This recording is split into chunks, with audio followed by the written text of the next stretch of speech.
अस्सलामुअलैकुम नाज़रीन, 100 न्यूज़ में भली कार। मीरपुर माथेलो मां 100 न्यूज़ रिपोर्टर काज़ी अयाज़ कलवर मूजिब कानपुर महर वासियुनि जो मीरपुर माथेलो में मक़तूल जमादार गडाणी जा कातिल गिरफ़्तार न थियण ख़िलाफ़ एहतजाज कयो।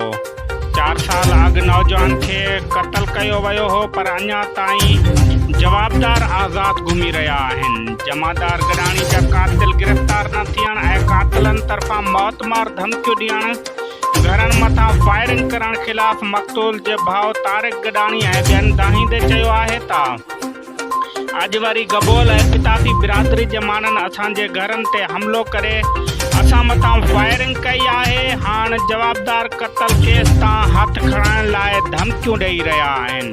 असां SSP Ghotki IG Sindh DIG Sukkur खे अपील कयूं था त ख़ुदारा असां सां इंसाफ़ कयो वञे। मुंहिंजो भाउ जमादार गडाणी जा कातिल गिरफ़्तार करे तहफ़्फ़ुज़ फ़राहम कयो वञे।